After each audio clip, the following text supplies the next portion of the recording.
जी का अभिवादन, सभी को मेरा प्रणाम। भगवद गीता अध्याय 6 आत्मसंयम योग। आज इसकी पूर्ण समापन पृष्ठ है। जो अभी तक हमने समझा उसमें जो सार तत्व है वो इस प्रकार है।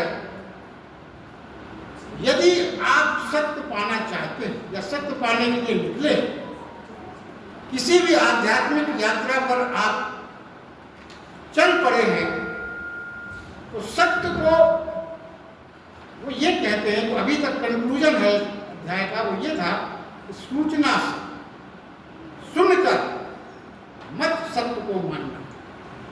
सूचना से सुनकर सत्य को मत मानना। प्रयास करो, खुद अनुभव करो, जानो, फिर मानो। ये मूल सिद्धांत अभी तक प्रतिपादित हुआ था। फिर जो अर्थ निकलेगा ऐसा जानने पर वह कृष्ण का नहीं होगा, वो तुम्हारा अपना होगा, अर्जुन का। हाँ, यदि अर्जुन इस हालत में आया, अर्जुन या हम सब में से कोई भी इस हालत में आ जाए, सोचना, व्याख्या करना, अर्थ निकालना हम छोड़ दें, मन को विदा कर दें, तो जो शून्यता होगी, मन को विदा करने से, सोचने से और व्याख्या करने और अर्थ निकालने की बात अगर हम भूल जाए, यानी मतलब बुद्धि का उपयोग करने को हम समाप्त कर दें, तो फिर जो शून्यता होगी उसमें ही सत्य का प्रवेश। ये अभी तक का सूत्र।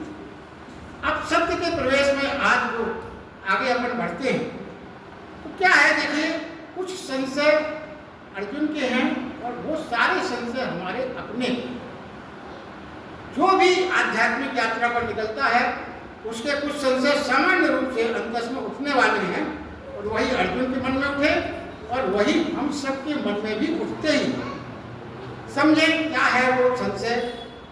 यदि अद्यपि श्रद्धायुक्त है, चाहता है कि पाले इसको परमात्मा, कोशिश भी करता है और करता भी है बहुत प्रयास, फिर भी मन स्थिर नहीं हो पाता, तो ऐसे व्यक्ति की क्या गति हो?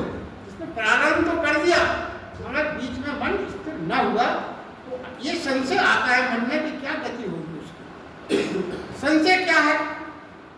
संशय का रूप क्या है उसको भी समझते हैं। वो ये है कि संसार को छोड़ने की चेष्टा की हमने कि परमात्मा को पाना है।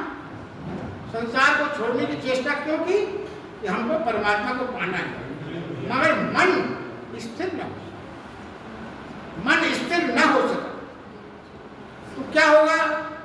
ना मिला संसार और ना मिला परमात्मा। क्या होगी स्थिति उस आदमी की? राम और काम दोनों खो गए। राम को पाने निकले थे, संसार खोया था, तो राम भी गया, राम को पानी पाए, और काम भी हो गया। दोनों, जो बुंदेलखंडी में कहावत है कि दो ही दिन से गए पाड़े ना हड़िया मिली ना माँ। बुंदेलखंड के हैं ज्यादातर लोग, तो अच्छे से समझ गए। तो अर्जुन ये कहता है कि अगर ऐसी स्थिति हो गई, भगवान को क्या होगा? कहीं बादलों की तरह हवा में छितर पितर तो नहीं हो जाऊंगा मैं? इसलिए अर्जुन कहता है कि मेरे इस संशय का छेदन करें, क्योंकि आप ही सब संशयों को अभी तक दूर करते रहे, तो ये भी संशय आप ही दूर करें। तो ये प्रश्न पहले ये समझे कि ये प्रश्न उठा, ये प्रश्न क्यों उठा? ये प्रश्न इसलिए उठा, मनुष्य का एक स्वभाव है, उसी यहां से प्राप्त करने से, तो पीछे मन का एक स्वभाव है। मनुष्य का क्या स्वभाव है? वो हर चीज का त्याग करना चाहता है, मगर मनुष्य का मूल स्वभाव यह है, वो त्याग करने के पहले ये तय करना चाहता है ये जो हम त्याग करेंगे उसमें मिलेगा क्या। ये मनुष्य की प्रवृत्ति है कि हमने कुछ छोड़ा तो हमें क्या मिलने वाला है, ये पहले पता लग जाना चाहिए। मनुष्य की प्रवृत्ति क्या होती है? मैं दान तो करूं, मगर दान करने के बाद मुझे स्वर्ग का सुख मिलेगा कि नहीं मिलेगा, पहले तय करना चाहता है मनुष्य की प्रवृत्ति।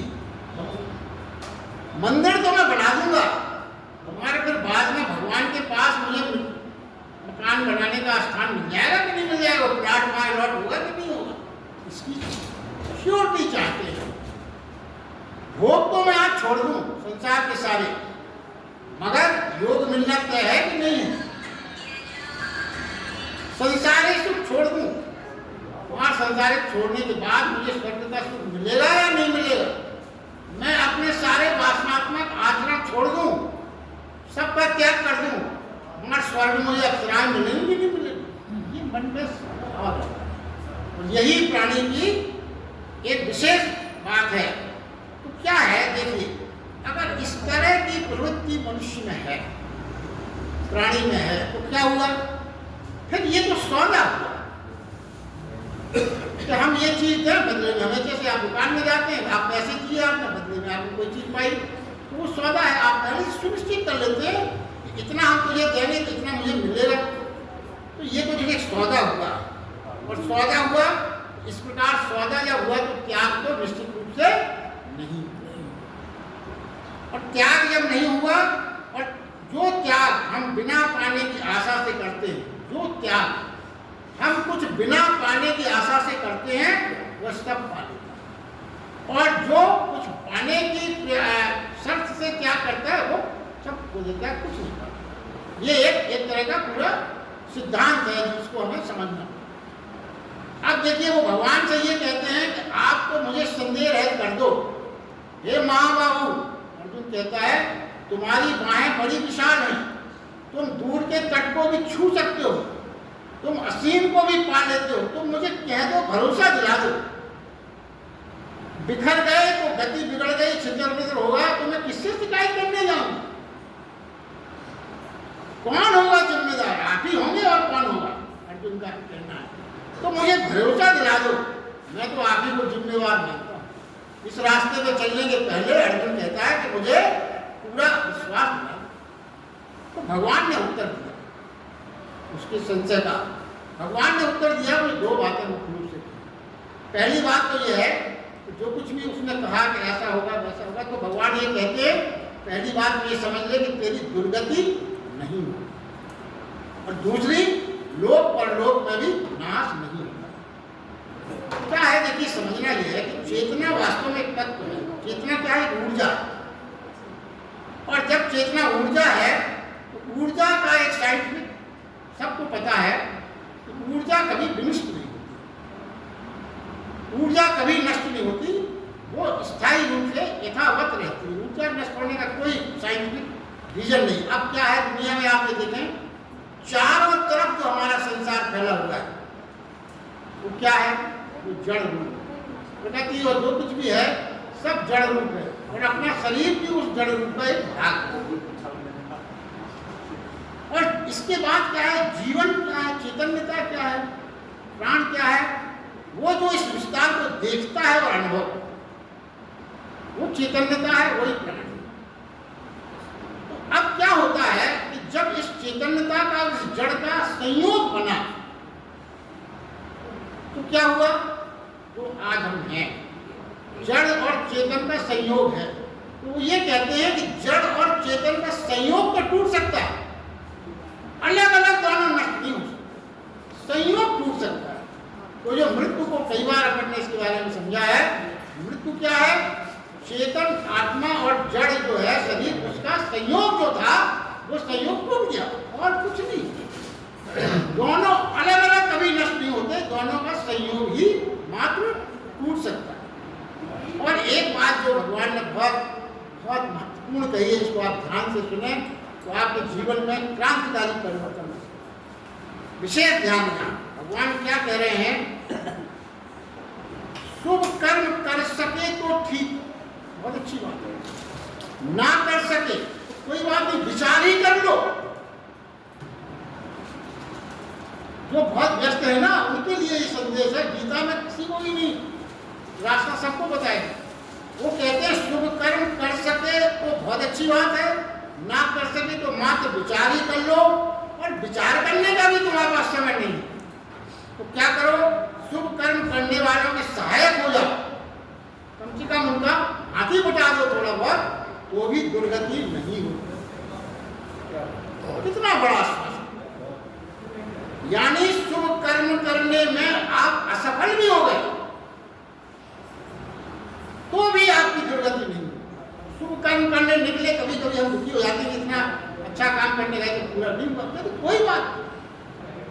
कर्म करने पे निकलने पे आप असफल भी हो गए तो भी आपकी दुर्गति नहीं होगी। और इसी का रिवर्स सुनिए क्या कहते हैं। बुरा कर्म करने में यदि असफल भी हो गए, कोई बुरा कर्म करने निकले नहीं हो पाया, बच गए आप, नहीं हुआ काम, नहीं हुआ कुछ भी बुरा किसी का नहीं हुआ, मगर आप निकले थे बुरा कर्म करने, तो भी दुर्गति होगी। क्यों? क्योंकि आपने विचार तो किया और आपके विचार दूषित हुए। आपने बुरा करने का सोचा मात्र, तो आपके विचार दूषित हो गए, तो आपकी दुर्गति सुनिश्चित है। जिस प्रकार शुभ कर्म असफल हो गए तो भी आपकी दुर्गति नहीं होगी। क्यों? क्योंकि आपके विचार शुभ थे, आपका चिंतन श्रेष्ठ था, इसलिए आपकी दुर्गति नहीं होगी। अर्जुन आगे पूछता है, भोग छोड़ दूं और योग नष्ट हो बिखर जाए तो मैं तो योग भ्रष्ट हो गया, तो नष्ट तो नहीं हो जाऊंगा मैं। उसका मूल प्रश्न और शंका उसकी यही है। तो भगवान कृष्ण कहते हैं, तू किनारा छोड़ दे, फिर आगे मैं देख लूंगा। तू किनारा छोड़ दे, बिना ही देखे कि किनारा कहीं कुछ है कि नहीं, आगे दूसरा तट ना कुछ मत सोच, तू छोड़ दे, टापू है नहीं इसकी बात ही मत सोच, तू तो बढ़ जा, मैं तुझे संभाल लूंगा। कैसा भी भरोसा हो जाए, साहस कर यात्रा पर निकल जा, बस आगे मैं तुझे संभाल। इतनी श्रद्धा, इतना विश्वास, जिसकी बात बार बार कही गई है। देखिए कुछ सूत्र यहाँ ध्यान में लें। हमारा जो आज का जीवन है, जैसा भी जीवन आधारित है, वो समस्त प्रयासों का जोड़ है जो हमने आज तक किए हैं। प्रयासों का मतलब जो आज तक जो भी कर्म हमने किए हैं, उन सबका समस्त जोड़ है। समय के अंतराल से कोई अंतर नहीं पड़ता। समय का अंतराल दूसरा जन्म भी हो सकता है, इतना अंतर नहीं पड़ सकता है, मगर रहेगा आपका जीवन। हम जो भी हैं आज, ध्यान से समझे, हम जो भी हैं आज, वो हमारे पूर्व विचारों, भावों और कर्मों का जोड़। जो भी है हम जिस स्थिति में, अतीत की पूरी श्रृंखला है। इस जीवन में जिसने साधा हो योग, वह सिद्ध ना भी हो पाया हो। जिसने जीवन में योग साधने का प्रयास किया और ना सीख पाया, तो वो कहते हैं, हे अर्जुन, अगले जीवन में उसने जो भी साधन किए थे वो अनायास उसे मिल जाएंगे। इस जीवन में आपने जितना योग साधा है नहीं सीख पाया, एक स्टेज पर आप रुक गए, तो अगले जीवन में आपको वो सब अनायास मिल जाएगा जहां तक आपने इस जीवन में योग साधा था। और इसका मिलने का प्राणी को पता भी नहीं चलता, सब कुछ अनायास प्राप्त हो जाता है। बहुत से लोगों के जीवन में अनायास घटनाएं घट जाती हैं, अपन को आश्चर्य होता है कि ये घटना कैसे घट गई, मगर वो सब घटना इसीलिए घटी, वो आपके पूर्व जन्म के संचित योग की यात्रा के सुपरिणाम। देखिए अब क्या है, आगे एक बहुत महत्वपूर्ण बात जो कही गई है वो इस तरह की है कि भगवान कृष्ण ने ये बात कही, कृष्ण भगवान बहुत महत्वपूर्ण गहरी बात है, तू निष्काम भाव से योग का जिज्ञासु मात्र हो गया तो वेदों में सकाम कर्म के कंडकार में भी पार हो जाएगा। मात्र जिज्ञासु, मुमुक्षु नहीं, साधक भी नहीं, सिद्ध भी नहीं, मात्र जिज्ञासु हो जाएगा तो भी पार हो जाएगा। पिछले जन्म में प्रभु की ओर यात्रा कर चुके प्राणी दूसरे जन्म में विषय वासना में लिप्त भी हो जाएंगे। कि एक और महत्वपूर्ण बात है, पहले जन्म में अगर आपने प्रभु की ओर की यात्रा कर चुके काफी, तो दूसरे जन्म में कुछ किसी कारण से आप विषय वासना में लिप्त हो गए और कुछ भी आपने सब गलत कामों में आप लिप्त हो गए, तो भी वो कहते हैं एक छोटा सा छेद निर्मित हो जाता है जहां से प्रभु की कृपा की प्रयास से उसके रूपांतरण की संभावना सर्वदा बनी रहती है। क्यों? वो पूर्व जन्म के संचित अच्छे कर्मों से, क्योंकि आपने एक यात्रा वहां तक पूरी की थी। बाहर वो कितना भी उलझा रहे, भीतर कहीं कोने में प्रभु का मंदिर तो बना ही, कितना भी उलझे वो बाहर। ये बहुत बड़ा आश्वासन है भगवान श्री कृष्ण का। आगे देखिए भगवान ने और एक दो बात विशेष रूप से कही है, वो यह है कि शुद्ध हुआ चित्त साधना के द्वारा परम गति को उपलब्ध होता है। अब यहाँ पर ये बात समझने की है कि शुद्ध हुआ चित्त क्या है। कारण एक ही है, मात्र शुद्ध चित्त बिना साधना के कभी कभी हमको पवित्र अहंकार हो जाता है, हमारी साधना के कारण अहंकार पैदा हो जाता है। इसलिए उन्होंने कहा शुद्ध हुआ चित्त भी आवश्यक, जिससे शुद्ध हुआ चित्त से क्या होगा, जो साधना का अहंकार आपके अंदर पैदा होने वाला था उससे आप बच जाएंगे। और एक बात वो और को श्लोक में कहते हैं, योगी तपस्वियों से शास्त्रों के ज्ञाता से, योगी से योगी तपस्वियों से शास्त्रों के ज्ञाता से एवं सकाम कर्म करने वालों से भी श्रेष्ठ है। देखिए बहुत ध्यान से समझने की आवश्यकता है, ये बहुत सरल बातें हैं। योगी को भगवान ने क्या बताया है, तपस्वियों से, शास्त्रों के ज्ञाता से, सकाम कर्म करने वालों से श्रेष्ठ है। इसलिए हे अर्जुन तुम योगी हो। अब देखिए इसका विश्लेषण समझते हैं, क्यों ये बात है। हम सब शरीरवादी हैं, हम सब संसारिक प्राणी हैं, वस्तुतः हम सब शरीरवादी हैं। हम क्या हैं, भोगी हैं या त्यागी हैं। मां ये भोगी और त्यागी दोनों में एक चीज कॉमन है, क्या, शरीर कॉमन है, क्योंकि ये सब बाह्य क्रिया है। भोगी होना और त्यागी होना दोनों बाह्य क्रिया है, दोनों का केंद्र शरीर ही। भोगी शरीर को के सुख को देखता है, लेकिन सब स्पष्ट है। भोगी क्या करेगा, वो सारे शारीरिक सुखों को देखेगा, और त्यागी क्या देखेगा, शरीर के कष्टों को देखेगा। केंद्र बिंदु में तो शरीर ही है, एक शरीर में सुख को देख रहा है, एक शरीर में कष्ट को दे रहा है। भूखा रहेगा वो, धूप में खड़ा रहेगा, कांटों में लेटा रहेगा, मतलब क्या है, सिर्फ इतना फर्क है, एक सीधा खड़ा है शरीर से और एक शीर्षासन कर रहा है, इतनी फर्क है भोगी और त्यागी। तो क्या है, स्वयं को कष्ट देना भी अहंकार की संतुष्टि मानी गई है। गीता में अपन ने कई बार इसको समझा। भगवान कृष्ण इस तरह के हठयोग को बिल्कुल विरोधी है। वो कहते हैं शरीर को कष्ट देना यानी आप अपने अहंकार की पुष्टि और प्रदर्शन कर रहे हैं। इस तरह की क्रिया को उन्होंने साधना और योग में नहीं माना है। तो और क्या है, देखिए योगी का तो ये बता दिया, और फिर योगी का और इसका योगी क्या है। तो ये क्या है, ये बाह्यमुखी साधना थी। अब योगी क्या है, योगी मात्र अंतर का रूपांतर, वह भोजन ना बहुत न कम, संतुलित, जरूरत भरता, इसमें रस नहीं लेता, सुख व दुख में सम रहेगा, जो आयोजन नहीं करता, जो कुछ भी उसे मिले, जो कुछ भी जैसा भी मिले, वो प्रभु को प्रसाद के रूप में शांति से ग्रहण कर देता। उसकी कोई तो क्या है, योगी श्रेष्ठ है शास्त्र के अनुसार। क्यों, यदि योगी शास्त्र बिल्कुल भी ना जानता, देखिए योगी यदि शास्त्र बिल्कुल भी ना जानता तो भी श्रेष्ठ। कैसे, देखिए कबीरदास जी को शास्त्र बिल्कुल नहीं जानते, उन्होंने कभी कोई शास्त्र नहीं पढ़ा।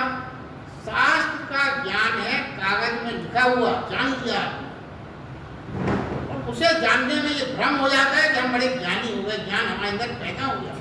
ज्ञान का प्रमाण हो सकता है मगर वो सत्य नहीं। ज्ञान पैदा होता है कैसे, स्वयं के दर्शन से, और दर्शन की विधि योग। दर्शन से ही अनुभव मिलता है, साक्षात्कार होता है, जहां हम देख पाते हैं और हम जान पाते हैं। ये मुख्य बात है। और अंतिम श्लोक जो दिया गया वो इसमें यह है कि अंतिम श्लोक श्रद्धा पर पूरा होता है। आप देखिए योगी की बहुत चर्चा की गई, योगी हो जाए ये कहा गया, उन्होंने भगवान कृष्ण कोई भी चीज छोड़ते नहीं। उन्होंने फिर ये बात कहा कि योगी भी दो प्रकार के हो सकते हैं। कैसे, योगी पहले प्रकार का कौन सा है, बिना किसी श्रद्धा के योग में लगा, और दूसरा क्या है, श्रद्धावान योगी जो मुझ में श्रद्धा में लीन है, अपनी आत्मा को मुझे मिलाए। कृष्ण कहते हैं मैं उसे ही परम श्रेष्ठ योगी मानूंगा। अब देखिए दो प्रकार के जो मैंने बताया वो समझते हैं। श्रद्धा के योग में लगे हुए, बिना किसी श्रद्धा के योग में लगा, कैसे योगी हो सकता है आप लोग। आज ये भी गीता में भगवान ने बताया, क्या है इसका रहस्य। जब हमारा या किसी का भी जीवन बहुत दुख में होता है, बहुत पीड़ा में होता है, हम बहुत पीड़ित होते हैं, छिन्न भिन्न हो गया वो हर का अंतःकरण सब, जीवन में दुख प्राणों की कांटों की तरह चुभ रहा, ऐसी स्थिति आती है जब जीवन में दुख प्राणों कांटों की तरह चुभ रहा हो प्राणों में, ऐसा दुख कभी भी वह भी पीड़ा से मुक्त हेतु योग की राह पर चलने की चेष्टा कर सकता है। दुखी है, कांटों से भरा है, पूरा परेशान है, तो वो भी योग की ओर चलने के लिए तैयार हो सकता है। मगर क्या है, यह निगेटिव अप्रोच मानी गई है योग से, ये निगेटिव अप्रोच है। क्यों निगेटिव अप्रोच कह रहे हैं भगवान? कि जीवन को मात्र दुख से हटाना उद्देश्य है। ऐसे क्या होगा, जीवन के पार कोई परमात्मा ऐसी पॉजिटिव सिद्धा विधायक उसमें नहीं है। क्या है, जीवन दुखों से मुक्त हो जाए बस, हमारा जीवन दुखों से मुक्त हो जाए बस। मोक्ष नहीं पाना है, परमात्मा को भी नहीं पाना है। स्वयं की सुरक्षा में स्वयं को क्या सुरक्षा में पहुंचाना चाहिए कि वो जो चीजें चल रही हैं अपोजिट, वो सब ठीक हो जाए। वो बिना परमात्मा के श्रद्धा के योग से भी जुड़ सकता है। पर ऐसे में होगा क्या कि जहां दुख मिटा और परिस्थिति चेंज हुई, तो फिर वो परमात्मा से वो फिर उसे कोई लेना देना नहीं, उसकी रास्ता फिर बदल जाए। मतलब वो क्यों योग में आया था? खाली अपनी पीड़ा और दुख दूर करने। श्रद्धा योगी का क्या मतलब है? ये तो बिना श्रद्धा वाला। क्या अंतर है दोनों में, ये जाने। श्रद्धा युक्त योगी श्रम करेगा, मगर उससे श्रद्धा से लगकर मेहनत को पूरी करेगा, हर करेगा, साधना प्रयास सब करेगा। वहां कहेगा क्या? श्रम तो पूरा करता हूं, मगर तेरी कृपा हो तभी पा सकूंगा। मैं पूरे प्रयास कर रहा हूं, पूरा श्रम कर रहा हूं, सब मेरी अपनी 100% मेरी जो क्षमता है वो लगा रहा हूं, मगर मैं ये भी जानता हूं यदि तेरी कृपा नहीं हुई तो न कर सकता। ये भाव, ये श्रद्धा है। और जो पहले चर्चा की थी उसमें इसका भाव था। वो कहते हैं मैं चलूंगा, गिर जाऊंगा तो तेरे हाथ का मुझे सहारा चाहिए, बिना उसके मेरी यात्रा न चले। इस तरह का चित्त परम शक्ति को पाने को, इस तरह का चित्त हो तो परम शक्ति को पाने को तो सर्वदा उनका द्वार खुला है।